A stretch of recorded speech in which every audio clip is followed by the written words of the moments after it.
자, 모두 정숙하세요. 판결합니다. 돌아가신 에머리 할머니가 문서로 공증한 내용 그대로 재산의 50%인 350만 달러를 세라 양에게 그대로 증여하겠습니다. 뭐라고? 이게 말이 되는 소리야? 난 절대 인정 못해. 미국의 법정에서 상속 관련 소송이 펼쳐지고 있습니다. 그리고 한국인 세라양에게 350만 달러를 그대로 증여한다는 판결이 나옵니다. 에머리 할머니가 살아생전 딸처럼 아끼던 세라양에게 재산의 50%인 350만 달러를 증여했고, 오랜 기간 인연을 끊고 지냈던 에머리 할머니의 딸 수잔이 세라양에게 소송을 제기했던 것입니다. 하지만 법원은 세라양의 손을 들어주었는데요. 이들에게 무슨 사연이 있던 것일까요? 사연 만나보시죠. 저는 한국인 세라양의 변호인입니다. 최근에 미국에서는 재산이 많은 부모를 부양하지도 않고 인연을 끊고 살다가 돌아가신 뒤에 상속을 받을 때만 법정에 잠깐 얼굴을 비추는 사람들이 많습니다. 최근 그런 사람들은 상속소송에서 패소하고 있습니다.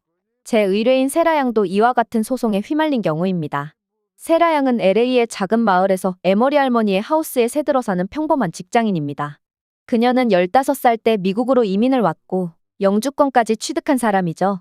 안타깝게 그녀의 부모님이 몇 년 전 사고로 돌아가셔서 혼자 지내게 된 세라양은 에머리 할머니 집에 하숙을 하게 된 것입니다. 에머리 할머니는 남편도 돌아가셔서 안 계시고 홀로 사는 분이셨죠. 물론 자식이 있긴 하셨지만 연락을 안 한 지 20년이 넘었고 다들 어디에 있는지도 모르는 그런 상태였습니다. 남편분이 돌아가시고 혼자 살기 너무 쓸쓸하고 외로우셨던 에머리 할머니께서는 자신이 거주하고 있는 2층짜리 하우스에 하숙할 사람들을 모집하기 시작했습니다. 거실과 주방을 공유하고 요리도 직접 해주시고 방과 욕실만 빌려주는 그런 식으로 젊은 사람들을 들여오셨죠. 재산 많은 할머니가 돈이 없어서 자신의 집을 쪼개서 하숙을 준 것이냐고요? 그렇지 않습니다.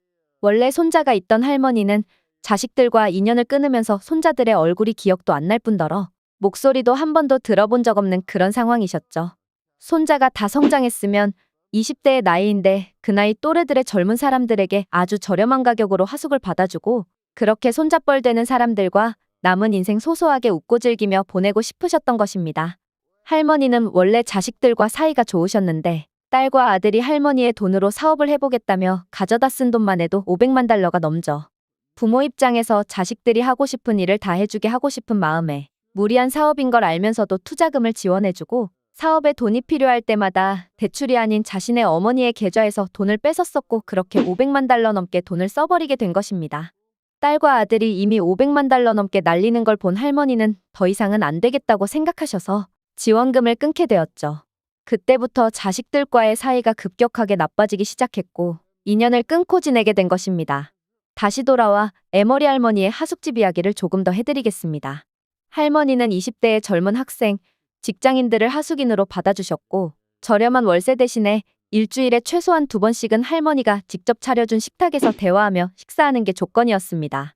이렇게 하숙인을 모집한다는 공고를 냈고 수많은 사람들이 지원했죠. 그리고 그렇게 선발된 6명의 하숙인들은 처음에는 할머니가 원하는 대로 저녁 식사 자리에도 참여하고 할머니가 원하시는 소소한 웃음거리가 넘쳐나는 집처럼 그렇게 지냈습니다. 하지만 저렴한 월세는 그들에게 익숙해졌고 더 이상 감사하는 마음을 갖지 않게 되었습니다. 그러면서 자연스럽게 할머니와의 저녁 식사 약속도 어겨버리는 일이 잦아졌습니다. 게다가 시간이 지날수록 점점 거리가 멀어져 갔고 방에 수리할 가구들이나 보수해야 할 시설들이 생길 때만 대화하는 사이로 바뀌어 가죠. 할머니는 그들이 원하는 대로 다 해주고 대신에 저녁 식사라도 같이 하자며 저녁 식사를 준비해 놓으시곤 했는데 그때마다 대부분 약속이 있다며 일이 있다며 그 식사 자리를 거부했습니다. 에머리 할머니 집은 언제나 음식물 쓰레기로 넘쳐났죠. 유일하게 한국인 세라양만 에머리 할머니와 식사 자리를 끝까지 유지했고요. 세라양은 몇 년 전 부모님을 잃었다는 말도 할머니에게 하며 숨기고 싶은 그런 이야기도 대화 나누는 사이가 되었죠. 저녁 식사뿐만 아니라 할머니가 정원에서 꽃을 가꾸시면 주말에 쉬는 날임에도 불구하고 할머니와 하루 종일 꽃밭을 가꾼다던가 할머니가 좋아하시는 스프 요리를 직접 해드린다던가 하는 손녀 같은 사이가 되었죠. 할머니도 다른 하숙인들은 그냥 그러려니 하고 포기하시게 되고 오직 세라양과 웃으며 지내는 것에 만족해하고 살아가셨습니다. 그리고 할머니도 세라양을 손녀처럼 생각하며 자식들과의 지난 일들에 대해서 모두 말씀해 주시곤 하셨습니다.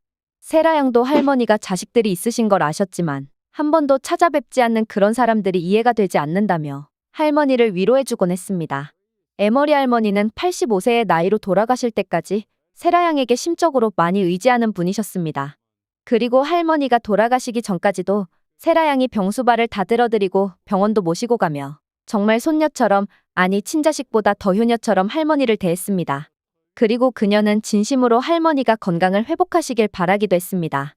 하지만 할머니는 오랜 기간 질병으로 고생하시다가 결국 돌아가시게 되셨습니다. 그리고 역시나 세라양은 할머니의 임종을 지켰죠. 그리고 지금은 세라양의 변호인이지만 당시에는 에머리 할머니의 변호인이기도 했던 저에게 할머니께서 미리 유언장을 작성해 주시며 그녀는 그렇게 죽음을 미리 준비하고 있었습니다. 미리 할머니께서 유언장을 작성해서 주셨을 때 그 내용을 보고 솔직히 놀라지도 않았습니다. 할머니께서는 세라양에게 재산의 절반인 350만 달러를 상속하고 싶어 하셨고 나머지 절반은 사회에 기부하는 걸로 모든 것을 정리하시기로 마음먹으셨죠. 변호인인 저는 그녀의 의지를 받들어 그 유언장이 그대로 효력을 발휘하기 위해 노력하는 사람이죠. 만약 이런 식으로 유언장을 작성하면 세라양이 추후에 에머리 할머니의 친자식들과의 소송에서 질게 뻔하기 때문에 저는 미리 할머니에게 조언을 드렸습니다. 돌아가시기 직전에 세라양에게 350만 달러를 증여하고 나머지 재산들도 모두 사회에 환원하는 것으로 법적인 조언을 드렸죠. 할머니께서도 승낙하셨고 결국 할머니가 돌아가시기 한 달 전 세라양 모르게 세라양의 계좌를 만들어 350만 달러를 미리 입금해 두었습니다.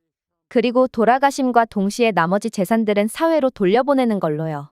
그렇게 되면 자식들이 소송에서 잘해봐야 175만 달러만 국가로부터 돌려받을 수 있는 상황이 됩니다. 할머니가 돌아가시고 장례식도 세라양이 주도해서 치루어드렸습니다.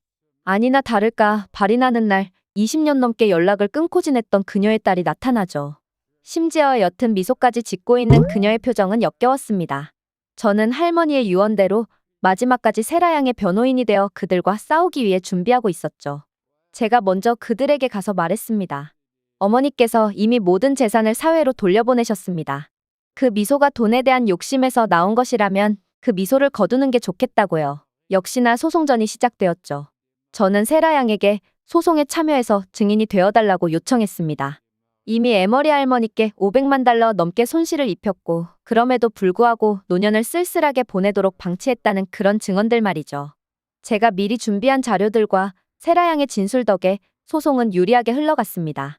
그리고 그녀의 딸과 아들은 나머지 350만 달러의 행방에 대해서 따져 물었고 그제서야 저도 세라양의 계좌에 350만 달러를 미리 증여하고 세금까지 모두 납부해 놓은 사실을 모두에게 알렸습니다. 세라양도 놀라서 입을 다물지 못하는 표정이었고 그녀의 자식들은 얼굴이 새빨개져 마치 홍인종 같은 얼굴색을 보이고 있었습니다. 세라양에 대한 소송이 추가로 진행되었지만 결국 이렇게 세라양의 승리로 소송이 끝이 나게 된 것이죠. 그들이 가져갈 것은 할머니께서 돌아가시며 사회에 환원했던 350만 달러의 일부인 120만 달러만 가져갈 수 있었습니다. 그마저도 아깝지만 이게 할 수 있는 최선이었습니다. 그리고 세라양은 소송이 끝나고 할머니의 묘비 앞에서 한참을 울었습니다.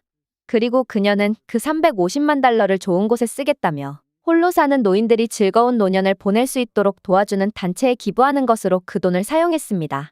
개인적인 곳에 사용하는 게 아니라 이런 곳에 그 돈을 사용하는 세라양을 보면서 참 속이 깊은 사람이구나 느껴지더군요.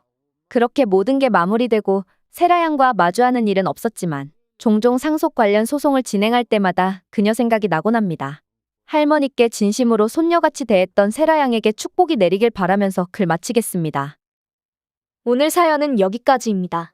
구독과 좋아요 부탁드리며 다음에 또 찾아뵙겠습니다.